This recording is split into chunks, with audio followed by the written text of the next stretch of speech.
साल 2095 मानवता ने तारों को अपने आगोश में ले लिया था। दूर की आकाश गंगाएं अब सपना नहीं हकीकत थी, लेकिन इस उज्जवल भविष्य पर एक काला साया मंडरा रहा था। एक शैडो जो धीरे धीरे ब्रह्मांड को अपनी गिरफ्त में ले रहा था। जहां भी यह शैडो जाता वहां बस अंधकार और सन्नाटा रह जाता। इस अज्ञात खतरे से निपटने के लिए पृथ्वी के सबसे बेहतरीन दिमाग एक साथ आए। इनमें थे डॉ आर्यन मेहरा, एक प्रतिभाशाली खगोल भौतिकीविद, डॉ अलीशा वर्मा, एक कुशल जीव विज्ञानी, और कैप्टन नील राठौड़, एक साहसी अंतरिक्ष यात्री। इनके नेतृत्व में थी ज़ीउस 9, मानवता की सबसे उन्नत अंतरिक्ष यान। समय कम था, शैडो का विस्तार तेजी से हो रहा था। मानवता की आशा अब ज़ीउस 9 और उसके बहादुर दल पर टिकी थी। एक दिन पृथ्वी के विशाल रेडियो टेलीस्कोप ने एक अजीब संकेत पकड़ लिया। यह संकेत मंगल ग्रह से आ रहा था। डॉ आर्यन और उनकी टीम को तुरंत इस संकेत को डिकोड करने का काम सौंपा गया। यह एक तरह का कोड है, जैसे कोई हमसे संपर्क करने की कोशिश कर रहा हो। दिन रात काम करते हुए टीम ने आखिरकार संदेश को डिकोड कर लिया। यह एक चेतावनी थी, चेतावनी शैडो के बारे में। संदेश में बताया गया था कि शैडो एक प्राचीन और शक्तिशाली शक्ति है जो सब कुछ नष्ट कर देना चाहती है। यह रहस्य और भी गहरा गया। शैडो आखिर था क्या, और यह किससे या क्यों लड़ रहा था? मंगल से मिले संदेश के कुछ ही दिन बाद पृथ्वी से एक और भयानक खबर आई।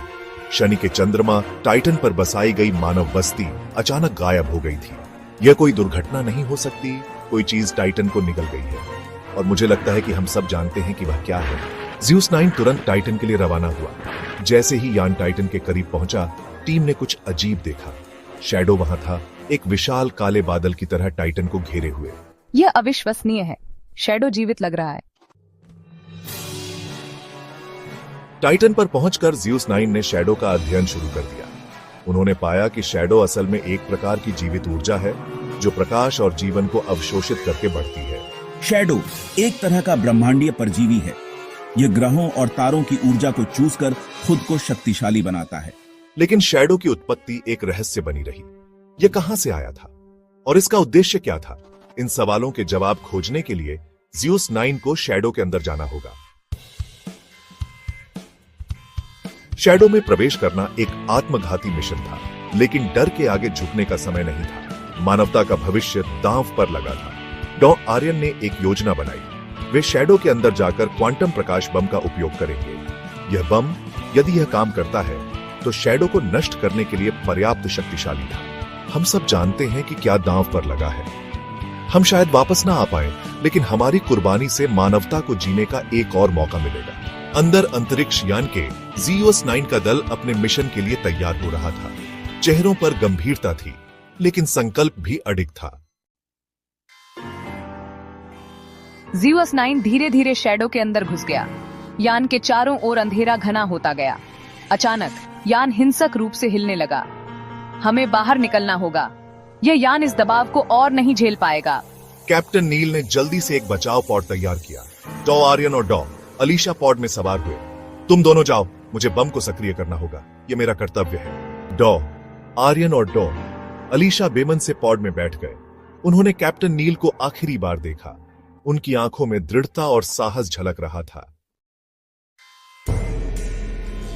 पॉड शैडो से बाहर निकल गया। डॉ आर्यन और डॉ अलीशा ने पीछे मुड़कर देखा। उन्होंने कैप्टन नील को बम को सक्रिय करते देखा, और फिर एक अंधेरा छा गया।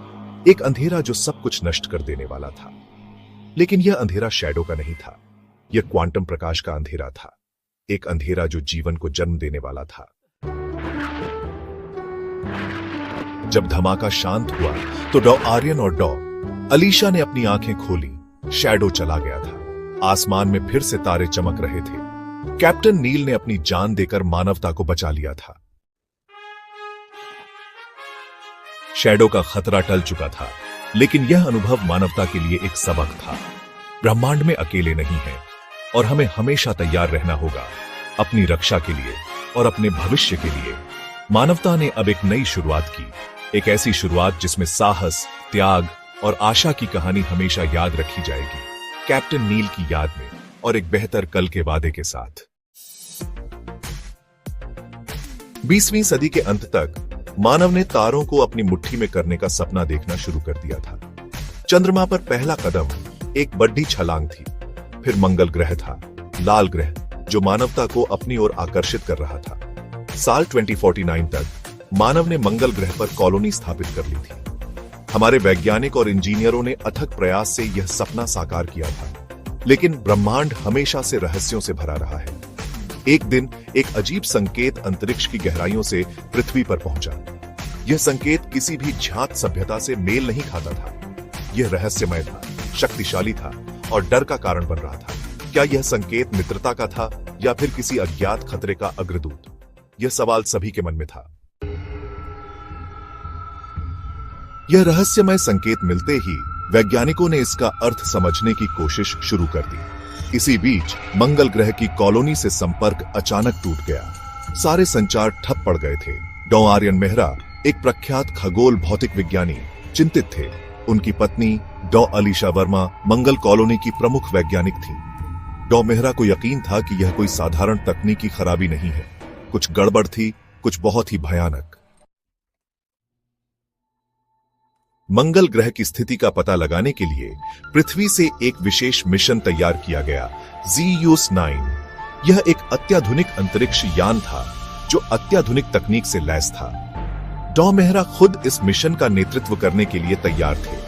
उनके साथ थी कर्नल रिया आनंद, एक अनुभवी अंतरिक्ष यात्री, और डॉ डेविड ली, एक भाषा विज्ञानी जो रहस्यमय संकेत को समझने की कोशिश करेंगे। ZEUS-9 का मिशन स्पष्ट था, मंगल कॉलोनी से संपर्क स्थापित करना और यह पता लगाना कि वहां क्या हुआ था। क्या यह रहस्यमय संकेत का परिणाम था? क्या वहां कोई अज्ञात शक्ति काम कर रही थी? सेक्शन 4, लाल ग्रह का आगोश।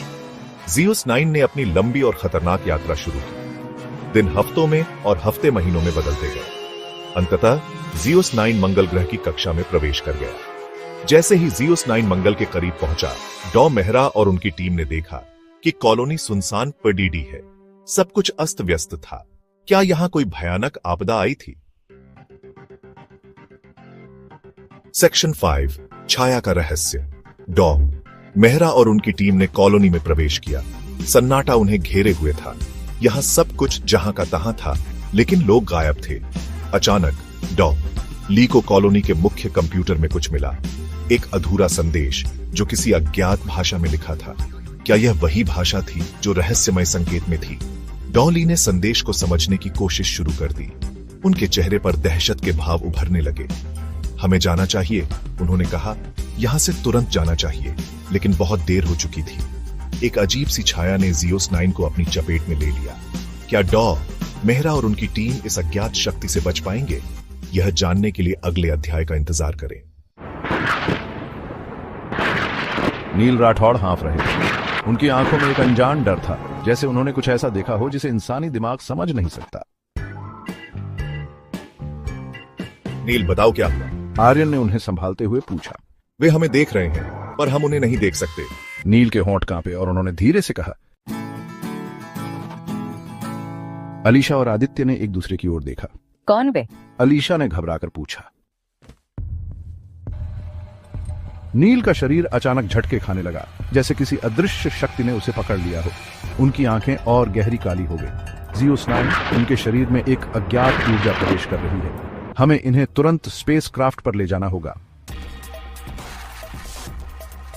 टीम जल्दी से नील को लेकर बाहर आई, लेकिन जैसे ही वे बेस से बाहर निकले, उन्होंने देखा कि मंगल की सतह पर काला धुआं लहरा रहा था। यह कोई सामान्य धुआं नहीं था, यह जी रहा था, हिल रहा था, जैसे कोई चेतना उसमें समाई हो। यह वही चीज है जिसने कॉलोनी को खत्म किया। भागो! आदित्य ने इशारा किया। टीम स्पेसक्राफ्ट की ओर भागी, लेकिन जैसे ही वे एयरलॉक तक पहुंचे, काले धुएं ने एक आकार लेना शुरू किया। यह धीरे धीरे एक मानव जैसी आकृति में बदल गया, लेकिन इसकी आंखें खाली थीं और इसकी परछाई जैसे जमीन से नहीं जुड़ी थी। शैडो, तुम यहां नहीं हो सकते। एक गूंजती हुई अजीब सी आवाज हवा में तैर गई। कौन हो तुम? आर्यन ने हिम्मत जुटाकर पूछा, लेकिन आकृति ने कोई जवाब नहीं दिया। इसके बजाय यह हवा में घुलने लगी और धुएं का एक साया तेजी से उनकी ओर बढ़ा। दरवाजा बंद करो! जैसे ही टीम ने एयरलॉक के अंदर कदम रखा, ZEUS-9 ने तुरंत दरवाजा बंद कर दिया। बाहर काला धुआं स्पेसक्राफ्ट की दीवारों से टकरा रहा था, जैसे वह अंदर घुसने की कोशिश कर रहा हो। हम तुरंत यहां से निकल रहे हैं। आदित्य ने नियंत्रण संभालते हुए कहा। वायेजर एक्स के इंजन जल उठे और स्पेसक्राफ्ट तेजी से मंगल की सतह छोड़कर अंतरिक्ष की ओर बढ़ गया। लेकिन तभी ये क्या था? नरेटर, धड़ाम, पूरे जहाज में एक झटका लगा। अलीशा ने घबराकर पूछा, Zeus 9, कोई चीज हमारे जहाज के साथ आ गई है? शैडो ने हमें नहीं छोड़ा। आर्यन के रोंगटे खड़े हो गए। स्पेसक्राफ्ट में हलचल मची हुई थी। जहाज की स्क्रीन पर अलार्म चमक रहे थे और पूरी टीम घबराई हुई थी। ये क्या मतलब है कि कोई चीज हमारे जहाज के साथ आ गई है? अलीशा ने Zeus 9 से पूछा। Zeus 9, बाहरी ढांचे पर एक अज्ञात ऊर्जा मौजूद है। यह जैविक नहीं है, लेकिन पूरी तरह गैर जैविक भी नहीं है। ये यहां अंदर आ रही है। आर्यन ने जल्दी से स्कैनिंग डिवाइस उठाया और जहाज की दीवारों की ओर बढ़े। जैसे ही उन्होंने डिवाइस ऑन किया, स्क्रीन पर कुछ अजीब दिखा। एक परछाई जो धीरे धीरे दीवार में समा रही थी। लेकिन यह ठोस पदार्थ को कैसे पार कर रही है? अचानक जहाज की लाइट्स झपकने लगी। पूरी जगह अंधेरे में डूब गई। नील, जो बेहोश पड़ा था, अचानक झटके खाने लगा। उसकी आंखें पूरी तरह काली हो चुकी थीं और उसकी सांसें तेज हो गई थीं। उसने फुसफुसाते हुए कहा, S1, वे यहाँ हैं। नील, हमें बताओ कि क्या हुआ था? यह कोई गैस या वायरस नहीं है। ये एक जीवित चीज है, एक कॉस्मिक परजीवी। Narrator, media group, cosmic parasite concept in space, alien entity approaching spacecraft, at stock at distribute underscore equally. Alisha ने उसके पास जाकर कहा। आर्यन ने चौंक कर पूछा, S2 परजीवी? यह एक अनजानी ऊर्जा है जो लाखों सालों से ब्रह्मांड में भटक रही थी। यह किसी ग्रह को नहीं खाती, यह सीधे सजीव प्राणियों की चेतना को निगलती है। आदित्य ने गंभीर स्वर में पूछा, S4 मतलब? यह किसी को मारता नहीं, ये उसके मन में बस जाता है। उसकी यादें, उसकी भावनाएं, उसकी आत्मा खा जाता है और फिर वह इंसान भी उसी का हिस्सा बन जाता है।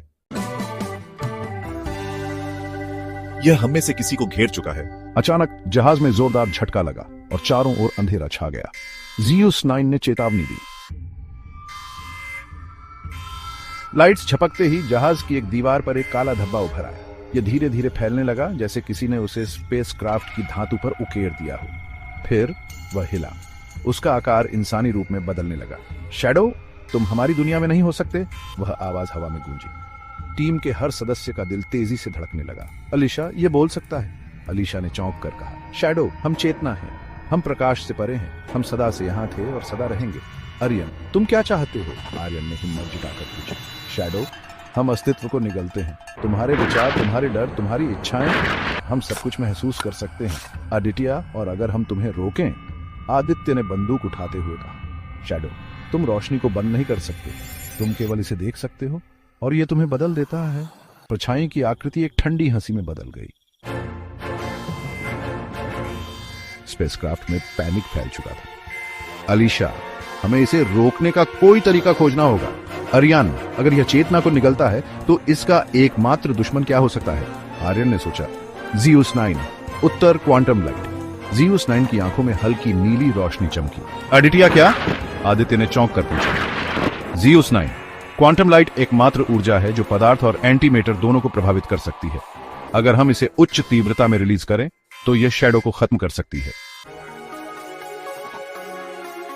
लेकिन हमारे पास ऐसी टेक्नोलॉजी नहीं है, अलीशा ने घबराकर कहा। आर्यन, लेकिन हमारे पास कुछ है जो काम आ सकता है। आर्यन की आंखें चमक उठी। सूर्य के सबसे नजदीक का रास्ता ढूंढो। स्पेसक्राफ्ट के अंदर माहौल तनावपूर्ण था। एक अनजान परछाई उनके जहाज में मौजूद थी और हर कोई जानता था कि यह सिर्फ समय की बात थी। या तो वे इसे हराएंगे या यह उन्हें निगल जाएगा। हम सीधे सूर्य के करीब जाकर क्वांटम लाइट ट्रिगर कर सकते हैं। लेकिन अगर हम ज्यादा करीब गए तो हमारा जहाज ही जल जाएगा। सही, लेकिन यदि हम सूर्य की परावर्तित सौर ऊर्जा को फोकस करके इसे एक बीम वेपन में बदल सकें तो शैडो को हटा सकते हैं। और अगर ये फेल हुआ तो हम सब इसके दास बन जाएंगे। तभी जहाज एक बार फिर झटका खा गया। लाइट्स फिर से झपकने लगी और इस बार शैडो ने अपनी असली शक्ति दिखाई। शैडो, तुम्हें बचने का कोई रास्ता नहीं मिलेगा। अचानक नील की चीख निकल पड़ी। सबने उनकी ओर देखा। उनका शरीर धीरे धीरे काले धुएं में बदल रहा था। यह मुझे खा रहा है। नील, हमारे पास ज्यादा समय नहीं है ज़ीउस 9, हमारे पास एक आखिरी मौका है। अगर हम जहाज की ऊर्जा को सूर्य के चुंबकीय क्षेत्र के साथ सिंक करें तो हम एक सुपरचार्ज्ड क्वांटम लाइट वेपन बना सकते हैं। क्या इससे शैडो खत्म हो जाएगा? ज़ीउस 9 कोई गारंटी नहीं, लेकिन यह इसे यहां से हटा सकता है। तो यही करेंगे। चलो सूर्य की ओर बढ़ो। स्पेसक्राफ्ट सूर्य के चुंबकीय क्षेत्र में प्रवेश करने लगा। बाहर प्लाज्मा लपटें उठ रही थी और तापमान तेजी से बढ़ रहा था। सुरक्षा शील्ड अधिकतम पर सेट कर दी है। ज़ीउस 9 लाइट वेपन चार्ज हो रहा है। लेकिन तभी शैडो ने अपना अंतिम हमला किया। यह हम सबको एक साथ निकलना चाहता है। अचानक सब कुछ अंधेरा हो गया। आर्यन ने महसूस किया कि वे एक अलग जगह पर हैं, शैडो के दायरे में। यह ब्रह्मांड जैसा था, लेकिन यहां सब कुछ बिना रोशनी के था। शैडो, तुम्हारी चेतना अब मेरी है। नहीं। ज़ीउस 9, अब लाइट वेपन एक्टिवेट करो। एक भयानक सफेद रोशनी फैली। शैडो, नहीं, यह असंभव है। शैडो गायब हो रहा है। Zeus 9 quantum light weapon fire. धड़ाम! जहाज से एक चमकदार रोशनी निकली और पूरी अंधेरी ऊर्जा को जला दिया। हमने कर दिखाया। लेकिन शैडो पूरी तरह खत्म हुआ या नहीं, यह हम नहीं जानते। ज़ीउस 9, शैडो अब यहाँ नहीं है, लेकिन क्या यह पूरी तरह नष्ट हुआ है, यह अज्ञात है। अगर ये वापस आया तो तब हमें फिर से तैयार रहना होगा। शैडो के गायब होने के बाद वाइजर एक्स के अंदर का माहौल शांत था। ज़ीउस 9 सिस्टम्स नॉर्मल हैं। आर्यन, अलीशा और आदित्य ने राहत की सांस ली, लेकिन यह राहत अधूरी थी। नील अब उनके साथ नहीं था। हमने उसे बचाने की पूरी कोशिश की। ये लड़ाई आसान नहीं थी। अब हमें पृथ्वी लौटना चाहिए। वाइजर एक्स ने अपने थ्रस्टर्स ऑन किए और सूर्य के क्षेत्र से बाहर निकलने लगा।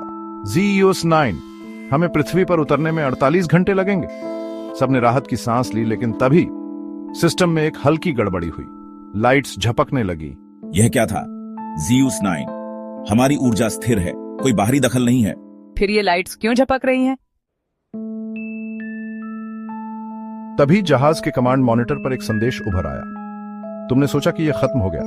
सभी की आंखें स्क्रीन पर टिक गईं। नहीं, यह संभव नहीं है। शैडो, अंधकार कभी खत्म नहीं होता, यह केवल इंतजार करता है। लेकिन हमने इसे नष्ट कर दिया था। शैडो, तुमने केवल मुझे पीछे धकेला है, लेकिन मैं ब्रह्मांड का हिस्सा हूँ। मैं हर जगह हूँ। मैं समय के बाहर रहता हूँ। अगर यह सच है तो इसका मतलब है कि हम इसे पूरी तरह खत्म नहीं कर सकते। फिर हमें क्या करना होगा? कैसे? ज़ीउस 9, हम वाइजर एक्स को सूर्य की बाहरी कक्षा में एक स्टेसिस फील्ड के रूप में इस्तेमाल कर सकते हैं। यह एक ऐसे आयाम में इसे कैद कर देगा जहां यह खुद को दोबारा सक्रिय नहीं कर सकेगा। लेकिन इसका मतलब है कि हमें जहाज छोड़ना होगा। और इसका मतलब यह भी है कि हम पृथ्वी लौटने के लिए एक नया तरीका खोजें। हम इसे लॉन्च करके पृथ्वी तक जा सकते हैं। ज़ीउस 9, लेकिन एक समस्या है। कोई एक व्यक्ति जहाज में रहकर मैन्युअली सिस्टम को ट्रिगर करेगा। तो क्या हम में से कोई एक पीछे रहेगा? मैं रहूंगा। नहीं, तुम्हें हमारे साथ आना होगा। अगर कोई नहीं रुका तो ये शैडो फिर से आजाद हो सकता है। लेकिन तुम हमारे पास समय नहीं है। पॉड में जाओ और सिस्टम को एक्टिवेट करने दो।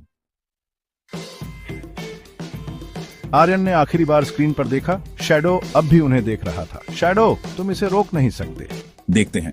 काउंटडाउन 10, 9, 8। इमरजेंसी पॉड स्पेस में फायर हुआ और आदित्य व अलीशा पृथ्वी की ओर रवाना हो गए। आर्यन ने आखिरी बार जहाज की खिड़की से बाहर देखा। सूर्य की रोशनी तेज हो रही थी। ये तुम्हारा अंत है शैडो। शैडो, नहीं, मैं लौटूंगा। लेकिन इससे पहले कि शैडो कुछ कर पाता, स्टेसिस फील्ड एक्टिवेट हो गया। पूरी काली ऊर्जा एक सुनहरी रोशनी में जमी हुई और वाइजर एक्स सदा के लिए सूर्य के बाहरी कक्षा में कैद हो गया। पृथ्वी पर लौटने के बाद आदित्य और अलीशा को हीरो की तरह सम्मान मिला, लेकिन वे जानते थे कि उन्होंने एक दोस्त को खो दिया था। रात में जब अलीशा ने आसमान की ओर देखा, उसे ऐसा लगा कि एक पल के लिए सूर्य के किनारे पर एक परछाई हिल रही थी। क्या यह सच में खत्म हुआ? पृथ्वी पर लौटे 2 साल हो चुके थे। आदित्य और अलीशा अब कॉस्मिक डिफेंस इनिशिएटिव CDI के वरिष्ठ वैज्ञानिक बन चुके थे। उन्होंने सौरमंडल के रहस्यों पर शोध जारी रखा, लेकिन वायेजर X और आर्यन की कुर्बानी को कोई नहीं भूला था। लेकिन फिर कुछ ऐसा हुआ जो नहीं होना चाहिए था। CDI के हेडक्वार्टर में ZEOS-9 को अचानक एक अज्ञात ट्रांसमिशन मिला। लेकिन यह असंभव है। वायेजर X तो स्टेसीज फील्ड में कैद हो चुका था। आदित्य ने तेजी से सिग्नल को डिकोड किया और फिर उनकी सांसें थम गईं। मुझे मदद की जरूरत है, मैं आर्यन हूं। क्या यह सच में आर्यन था? ये एक जाल भी हो सकता है। लेकिन अगर यह सच में आर्यन है तो हमें उसकी मदद करनी होगी। ZEOS-9 ने सिग्नल का विश्लेषण किया। यह सिग्नल आर्यन के ब्रेन वेव्स से 98% मेल खाता है, लेकिन कुछ अलग है। यह एक अतिरिक्त ऊर्जा सिग्नेचर दिखा रहा है जो क्वांटम शैडो फील्ड से जुड़ा हुआ हो सकता है। तो क्या आर्यन अब भी जिंदा है या वह अब अकेला नहीं है? अचानक CDI के पूरे कंट्रोल रूम में लाइट्स झपकने लगी। अलीशा और आदित्य को एक जानी पहचानी ठंडक महसूस हुई। शैडो में लौट आया हूं। उनके चारों ओर की स्क्रीन काली हो गई और उनमें धीरे धीरे एक परछाई उभरने लगी। वही परछाई जिसे वे खत्म समझ चुके थे। शैडो फिर से आ गया था। CDI कंट्रोल रूम में अंधेरा छा गया था। स्क्रीन पर काली परछाई हिल रही थी और वही ठंडी भयावह आवाज गूंज रही थी। शैडो में लौट आया हूं। आदित्य, यह आर्यन नहीं हो सकता। अलीशा, अगर यह सच में आर्यन है तो हमें क्रॉस वेरिफिकेशन करना होगा। ZEOS-9 ने सिग्नल को गहराई से स्कैन किया। सिग्नल का एक भाग आर्यन की असली ब्रेन वेव से मेल खाता है, लेकिन दूसरा भाग किसी बाहरी शक्ति से प्रभावित है। आदित्य, तो यह जाल हो सकता है। संभावना 70% है, लेकिन 30% यह भी हो सकता है कि आर्यन सच में हमारी मदद मांग रहा हो। अलीशा, हमें इसे जानने के लिए सूर्य की कक्षा में वापस जाना होगा। CDI ने तुरंत एक नया मिशन तैयार किया, operation light breaker. Crew Alisha mission commander, Aditya flight engineer, ZEOS-9 AI operating system captain Vivek सुरक्षा प्रमुख। उनका उद्देश्य था वायेजर X तक पहुंचकर आर्यन के सिग्नल की सच्चाई जानना और अगर शैडो वापस आया है तो इसे हमेशा के लिए नष्ट करना। मिशन शिप स्टार हंटर सूर्य की कक्षा में पहुंचा। आदित्य, हम वायेजर X के करीब आ रहे हैं। जहाज अब भी वहीं था, सूर्य के चुंबकीय क्षेत्र में जमी हुई एक रोशनी की तरह, लेकिन कुछ अलग था। वायेजर X अब एक चमकती हुई काली धुंध में लिपटा हुआ था। अलीशा, यह शैडो की ऊर्जा है। अलीशा, आदित्य, ये मैं हूं, आर्यन। आर्यन, मुझे बाहर निकालो, लेकिन जल्दी करो। शैडो, वह अब भी यहां है। अचानक वायेजर X से काली ऊर्जा की लहरें निकली और स्टार हंटर को जकड़ने लगी। हम फंस रहे हैं। तुम सोचते थे कि तुम मुझे रोक सकते हो? मैं अब और भी शक्तिशाली हूं। ZEOS-9, क्या हम वायेजर X से आर्यन को ट्रांसपोर्ट कर सकते हैं? सैद्धांतिक रूप से हाँ, लेकिन अगर हम गलती करते हैं तो शैडो भी आ सकता है। हमारे पास और कोई विकल्प नहीं है। ZEOS-9 ने ओवरलोड प्रक्रिया शुरू की। 30 सेकंड शेष। नहीं, यह संभव नहीं है। स्टार हंटर अपने उच्चतम गति पर सूर्य से दूर जाने लगा। 10, 9, 8। अचानक सूर्य के चारों ओर एक तेज विस्फोट हुआ। 3, 2, 1। धड़ाम! एक भयानक प्रकाश पूरे ब्रह्मांड में फैल गया। वायेजर X और शैडो की अंधेरी ऊर्जा हमेशा के लिए समाप्त हो गई। ZEOS-9 ने तुरंत ट्रांसपोर्टर एक्टिवेट किया। एनर्जी लॉक स्थापित। ट्रांसपोर्टिंग। कुछ सेकंड बाद जहाज के अंदर एक झटके के साथ एक सिलहूट उभरा। आर्यन जमीन पर गिरा पड़ा था, अर्धमूर्छित लेकिन जिंदा। आर्यन, मुझे निकालो, जल्दी। लेकिन तभी जहाज के चारों ओर अंधेरा छाने लगा। तुम मुझे नहीं हरा सकते, मैं अनंत हूं। हमें स्टेसिस फील्ड को ओवरलोड करना होगा। लेकिन इससे क्या होगा? जिससे शैडो हमेशा के लिए खत्म हो सकता है। यह पूरे क्षेत्र में एक क्वांटम इम्प्लोजन पैदा करेगा, लेकिन इससे हमारा जहाज भी नष्ट हो सकता है। यह हमारा आखिरी मौका है। ZUS9 ने ओवरलोड प्रक्रिया शुरू की। 30 सेकंड शेष। नहीं, यह संभव नहीं है। स्टार हंटर अपने उच्चतम गति पर सूर्य से दूर जाने लगा। 10, 9, 8। अचानक सूर्य के चारों ओर एक तेज विस्फोट हुआ। 3, 2, 1। धड़ाम! एक भयानक प्रकाश पूरे ब्रह्मांड में फैल गया। वायेजर एक्स और शैडो की अंधेरी ऊर्जा हमेशा के लिए समाप्त हो गई। स्टार हंटर किसी तरह बच निकला और सुरक्षित पृथ्वी पर लौट आया। आर्यन अब भी कमजोर था लेकिन जीवित था। CDI ने पुष्टि की, शैडो अब हमेशा के लिए खत्म हो चुका था। आदित्य, अलीशा और आर्यन ने एक आखिरी बार आकाश की ओर देखा। अब कोई अंधेरा नहीं था। समाप्त। शैडो इन द कॉस्मोस का अंत। अब ब्रह्मांड सुरक्षित था, लेकिन क्या यह हमेशा के लिए रहेगा? देखने के लिए धन्यवाद। अगर आपको यह वीडियो पसंद आया हो तो इसे लाइक करें, अपनी राय नीचे कमेंट्स में शेयर करें। इस वीडियो को अपने दोस्तों और परिवार के साथ शेयर करें और ज्यादा रोमांचक कंटेंट के लिए सब्सक्राइब करना न भूलें। नोटिफिकेशन बेल को जरूर दबाएं। आपके समर्थन के लिए धन्यवाद। अगले वीडियो में मिलते हैं।